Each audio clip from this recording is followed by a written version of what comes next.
The year is 1893. Herbert Henry Franklin would establish a die casting company. Franklin would meet H.G. Underwood. When he worked in the printer's establishment, Underwood invented a way to make casting smooth and sharp without machining. Franklin would buy the technology from Underwood and bring it to Syracuse, New York, creating the H. Franklin Company. They would incorporate 2 years later in 1895. The company would first produce corrugated match strikers and small machine appliance parts. In 1901, Franklin would meet John Wilkinson. This chance encounter happened when Wilkinson made a visit to the H. Franklin Corporation in Syracuse, New York. In his experimental car he built himself, both the car and the engine were of Wilkinson's designs. The engine powering the car was an inline four-cylinder, which was air-cooled. Instead of being water-cooled, antifreeze wouldn't be on the market until the 1920s, but it's worth pointing out that it was invented, antifreeze was, back in 1856. Air-cooled offered a huge advantage over water-cooled. You didn't need a radiator or water to cool the engine. You also didn't have to worry about leaks or cracked blocks from water freezing in the wintertime. Franklin asked Wilkinson for a ride in the car, which Wilkinson accepted. Franklin was impressed by what he witnessed that day. Franklin would get into making cars in 1902. John Wilkinson would become the head engineer over at Franklin, and he was responsible for designing the engines. Franklin's first car was a runabout in design, four-cylinder overhead valve installed transversely into the front. It featured the first float carburetor and the first controlled throttle. Being air-cooled, power was limited, so Franklin had to use lightweight materials in the bodies, using wood and aluminum. In 1904, Franklin would do the coast-to-coast run from San Francisco to New York in 32 days, 23 hours, and 20 minutes, which was less than half of the time of the previous record, which was set in 61 days. In 1905, Franklin would produce a six-cylinder, which would be the very first year a company would offer a six-cylinder in the United States. They would do the coast-to-coast run with the six-cylinder in 15 days. 1905 was also the same year Franklin would roll out automatic lubrication, the correct oil amount to the proper point at the right time. In 1907, Franklin would introduce automatic spark advance. In 1908, Franklin would implement hemispherical combustion chambers inside the cylinders. In 1912, Franklin would set a world record economy run, which returned 83.5 miles to the gallon. It doesn't say what speed they were driving at. Side note, they did a lot of economy runs in the 50s, and in small print, they're usually said what they were driving at, usually like 35 miles per hour. John Wilkinson would leave Franklin in 1924. He would go on to work for the Dodge Brothers, water-cooled Victory 6, and then he would go on to Fred Haynes Company. In 1929, Cannonball Baker, who loves setting records coast to coast and probably has done more coast-to-coast runs than anyone else, and that's why the coast-to-coast run is called Cannonball, would do the run in a 1929 Franklin and would set a new record of 69 hours. Despite all of the innovations and publicities, Franklin would not survive the Great Depression, but he did leave us with a swan song. And this car was also their entry into the cylinder wars. For those that don't know, at the height of the Great Depression, car companies started making cars with more and more cylinders. Ford would go from 4 cylinders to 8 cylinders in 1932. Chevy would go from 4 cylinders to 6 cylinders, but they did that earlier in 1929. 8-cylinder cars included, but not limited to, Hudson, Studebaker, Oldsmobile, Buick, Auburn, Cord, Duesenberg, Nash, Packard, Peerless, Marmon. Just about everybody offered an 8-cylinder car, so companies started offering V12s. Companies like Packard, Cadillac, Pierce Arrow, Auburn, Lincoln, and Franklin. Franklin would enter the V12 space. It's important to note that 3 companies took it a step further and offered V16s, Cadillac, Marmon, and Peerless made one prototype before going bust. Franklin V12 was marketed as a supercharged car, but it wasn't supercharged in the way that we think. It had the air was being sucked in and blown over the cylinders for cooling.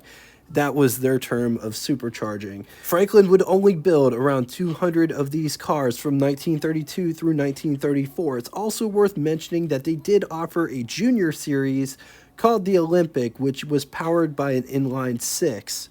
In 1933, Carl Duman and Ed Marks, who were ex-engineers at Franklin, would form their own heavy-duty air-cooled engine company, Duman Marks Engine Company. They would produce 4 and 6-cylinder engines ranging from 206 to 400 cubic inch displacement in either vertical, inline, or horizontal opposed configurations. They were used in the Dumark heavy-duty trucks consolidated motor lines in Hartford, Connecticut. Dumark's engine company would build engines from 1934 through 1937. They would receive a cash infusion from F.W. Woolworth. With the capital, Duman and Marks would buy Franklin from a bankruptcy sale in 1937 for the Franklin air-cooled engines. They would market the engines as air-cooled engines, but still sell the engines under Franklin. And they would produce all kinds of different engines that would be used in multiple different aircraft configurations for World War II. In 1945, air-cooled motors was purchased by Republic Aviation Company, which produced engines for the Republic Seabee. Republic Aviation Company started as Cerveski Aircraft Company in 1931, named after Alexander Cerveski, who was a Russian World War I vet. Cerveski was best known for the AP-4 fighter. The U.S. Army Corps would ultimately pick the Curtiss P-40 for government contract, but they did order 13 for testing. In 1939, Cerveski lost $550,000 and Cerveski himself was forced out of his company. The company was reorganized as Republic Aviation.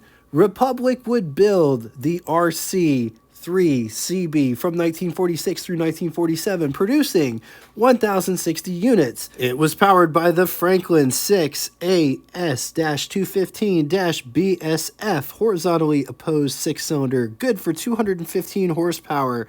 The Seabird was priced anywhere between $3,500 and $6,000. In 1947, a guy by the name of Preston Tucker wanted to build an innovative automobile and put safety front and center. He was the first person to think of safety since the Stutz safety car. Tucker wanted his car to be innovative. The original idea was to use an engine designed by Tucker himself, a massive 589 cubic inch displacement engine. And it was to have no transmission, but use direct drive with torque converters. After running into multiple issues, Tucker looked for a different power plant to use.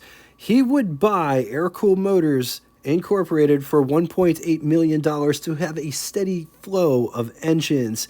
He would also have his engineers convert it from air-cooled to water-cooled. Tucker would use the O355 engine in his Tucker cars. It's important to note, when Tucker bought Franklin air-cooled engines, they had contracts to build engines for various accounts. Tucker would cancel all of the pre-existing orders, which was a really stupid decision because at that point in time, Franklin air-cooled engines supplied aircraft engines for about 65% of the market. Tucker, being essentially an automobile startup company, had to find clever ways outside the box to come up with capital to build his cars. And the way he would do it was he would sell accessories for the cars like radios, seat covers. Buying accessories would get you a spot on the waiting list to buy a Tucker car. The big three, Ford, General Motors, and Chrysler Corporation, spent the last 4 years building war machines for the U.S. government for World War II. They spent millions on new designs for 1942, and they were only able to produce the new 42 designs from September of 1941 to February of 42, only half a year. They had no intention of making brand new designs. They would just facelift the 42 models. For some reason, I can't explain why this is, but some take offense when I say something like that. This is a 42 Ford, and this is a 46 Ford on the bottom. Same car, just minor differences. Tucker's car was going to be brand new, not a heated up new gravy leftover. But Tucker's biggest hurdle was with the U.S. Securities and Exchange Commission, who thought Tucker was a fraud and that there wasn't a car. There was a trial. Tucker was acquitted, but the damage was already done. Tucker would only produce between 50 and 51 cars, but would keep air-cooled engines after the whole debacle. Air-cooled engines was the only profitable venture for Tucker, building late war and pre-war designs. No new designs were built the whole entire time the Tucker family owned Franklin. Tucker would sell air-cooled motors to Aero Industries in 1961, which they renamed the company Franklin Engine Company. Aero Industries would also resurrect the Waco brand to market lightweight planes in the French market. Under Aero Industries, Franklin would build all kinds of light aircraft engines. In 1974, Franklin was sold to Audi SA of Brazil, who would sell the company to WSK PZL Group in Poland. And sources conflict on this. Some sources claim that they sold the company directly to the Poland government. The company is now called Franklin Aircraft Engines, and they still produce 4- and 6-cylinder opposed aircraft engines. All right, now it's time for Would You Rather. A bit different today, but which one of these would you rather have? Would you rather have a 1932 Franklin Supercharged 12 or 1946 RC CB airplane or 1948 Tucker? I'm going to leave this here for a minute. If you need more time, feel free, pause the video.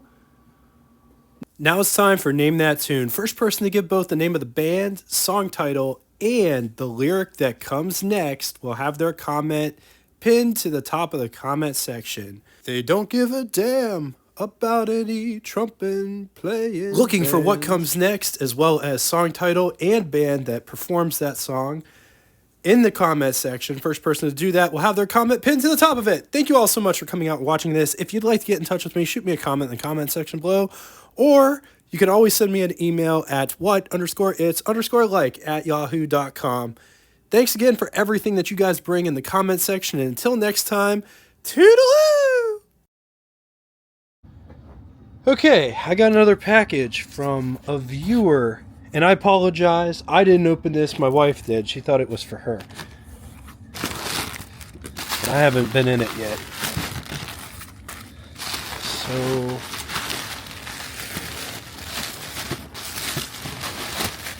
bubble wrap. So we got this cool sign. That would be that's pretty sweet. Gonna hang it up when I'm hoping to have an office one day. That's pretty cool. And there's a shirt. Awesome. Thank you so much for sending me this. There's also a keychain. Good, guys. Thank you so much. I really appreciate this. Thank you so much for sending this out.